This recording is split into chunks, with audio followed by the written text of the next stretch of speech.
Hello दोस्तों, कहानी अंत तक ज़रूर सुने। पति पत्नी और गर्लफ्रेंड राज और दिव्या एक दूसरे से बहुत प्यार करते थे और उन दोनों ने एक दूसरे से अपनी मर्ज़ी से ही शादी भी कर ली थी। और उनके अभी कुछ ही महीनों पहले एक लड़का भी हुआ था और उसके होने से वो दोनों बहुत ही खुश थे।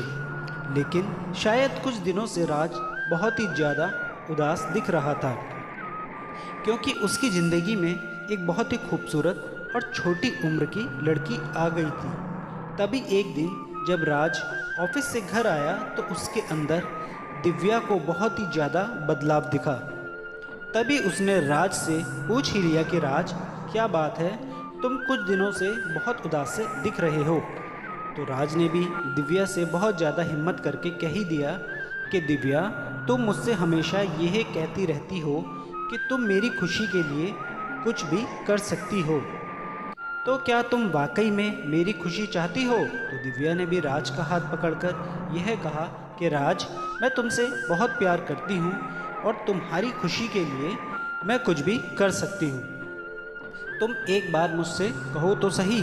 तो राज ने दिव्या से अपना मुंह फेरते हुए कहा कि दिव्या, क्या तुम मुझे छोड़ सकती हो, और वो भी हमेशा हमेशा के लिए।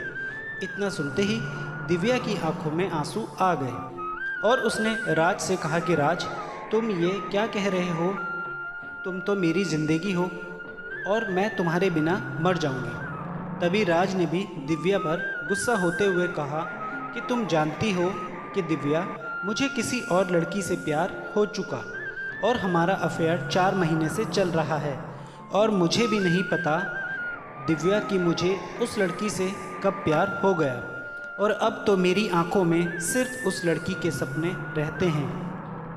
तभी दिव्या ने खूब रोते हुए कहा, तो ठीक है राज, अगर तुम्हें उसी लड़की के साथ अपना जीवन बिताना है तो मैं ही मर जाती हूँ।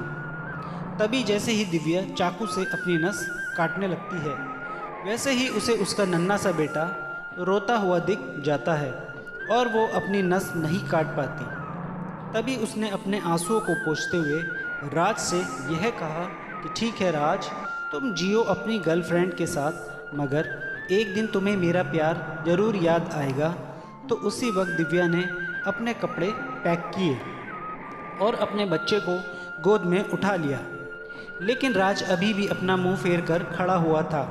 ऐसा देखकर दिव्या दोबारा रोने लगी और फिर उसने राज के पैर छूते हुए कहा कि आप अपना ध्यान रखना राज, और मैं अंत तक तुम्हारा इंतज़ार करूंगी। लेकिन अभी भी उसका पति राज अपना मुंह फेर कर ही खड़ा हुआ था। अब दिव्या अपने माता पिता के पास गई तो उसके माता पिता ने भी उसको खूब उल्टा सीधा कह दिया और उसे यह भी कहा कि देख लिया प्यार करके शादी करने का नतीजा, छोड़ दिया ना उसने तुझको। तभी दिव्या ने अपनी माँ से कहा कि माँ, आपको राज के बारे में कुछ भी कहने की कोई भी ज़रूरत नहीं है, और अगर आपको मैं इतनी ही बुरी लग रही हूँ तो ठीक है, मैं यहाँ से भी चली जाती हूँ। तो दिव्या वहाँ से भी चली गई, मगर उसको उसके माता पिता ने एक बार भी नहीं रोका। अब दिव्या बहुत ही ज़्यादा टूट चुकी थी। तभी दिव्या को उसका एक पुराना दोस्त अमित मिल गया। तो उसने दिव्या को देखते ही पूछा कि दिव्या, तुम यहाँ कैसे। तो दिव्या ने जैसे ही पीछे मुड़कर देखा तो उसकी आंखों में आंसू थे। तभी अमित ने कहा कि दिव्या, क्या हुआ, तुम रो क्यों रही हो। तब दिव्या ने उसे सारी बात बता दी। तो अमित ने कहा कि तुम चिंता मत करो दिव्या, एक दिन तुम्हारा पति तुम्हारे पास होगा, यह मेरा तुमसे वादा है, और अब तुम मेरे घर चलो। तो दिव्या ने कहा, लेकिन अमित, तुम्हारे माता पिता क्या सोचेंगे। तब अमित ने मुस्कुराते हुए कहा कि तुम चिंता मत करो दिव्या, मेरे माता पिता बहुत अच्छे हैं और मैंने पहले भी तुम्हारे बारे में अपने घर में सब कुछ बताया था। तो दिव्या अमित के घर चली गई। तभी कुछ दिनों के बाद अमित दिव्या का मूड सही करने के लिए उसको एक रेस्टोरेंट में लेकर गया। तभी अमित ने दिव्या के लिए कुछ खाने को मंगवाया और दोनों ही थोड़ी हंसी मजाक भी करने लगे। तभी अचानक दिव्या का पति राज भी अपनी गर्लफ्रेंड को लेकर वहाँ पर आ जाता है और वो दिव्या को अमित के साथ हंसी मजाक करते देख लेता है और दिव्या व अमित भी उसे देख लेते हैं। तो राज उसी समय दिव्या के पास आता है और वो उससे यह कहता है कि वाह दिव्या, वाह क्या बात है, तुम तो बड़ी ही सत्यवान की सावित्री बनती थी और मेरे सिवाय किसी और से कभी भी प्यार ना करने की कसम भी खाती थी। तो अब क्या हुआ, बना लिया अपना दूसरा यार। इतना सुनते ही दिव्या खड़े होकर उससे यह कहती है कि तुम गलत समझ रहे हो राज, यह मेरा दोस्त है। तभी बगल में बैठा अंकित खड़ा होकर राज से ये कहता है कि हाँ, मैं करता हूँ दिव्या से प्यार और मैं उसके बच्चे को भी अपनाने के लिए तैयार हूँ।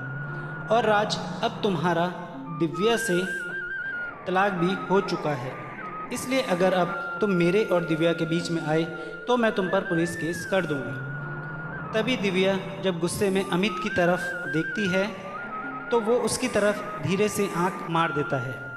तभी दिव्या सब समझ जाती है और वो भी अमित का साथ देती हुई राज से कहती है कि हाँ राज, तुमने तो मुझे छोड़ ही दिया, तो अब मैं तुम्हारा इंतज़ार करके भी क्या करूं, मुझे माफ़ कर देना, अब मैं तुम्हारी नहीं बल्कि अमित की ही होना चाहती हूं। और अपनी मांग में सिंदूर भी सिर्फ अमित के ही नाम का भरना चाहती हूँ। इतना सुनते ही राज दिव्या के थप्पड़ मार देता है और उस पर चिल्लाकर कहता है कि दिव्या, तुम ऐसा कैसे कर सकती हो, तुम मुझे छोड़कर अमित से कैसे शादी कर सकती हो।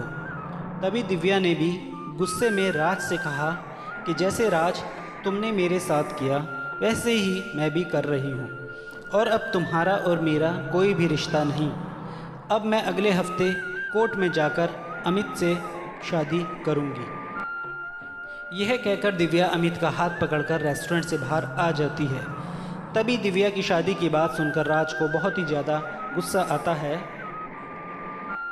और राज की गर्लफ्रेंड राज के कंधे पर हाथ रखती है और उससे कहती है कि राज, तुम्हें क्या हो गया, तुम दिव्या को लेकर इतना परेशान क्यों हो।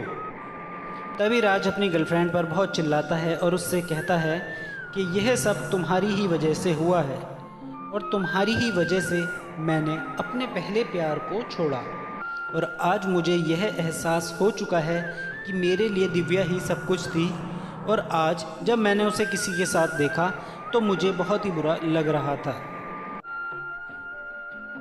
और मुझे यह भी समझ आ चुका है कि जब मैंने उसे तुम्हारे बारे में बताया होगा तो उसे भी कितना बुरा लगा होगा।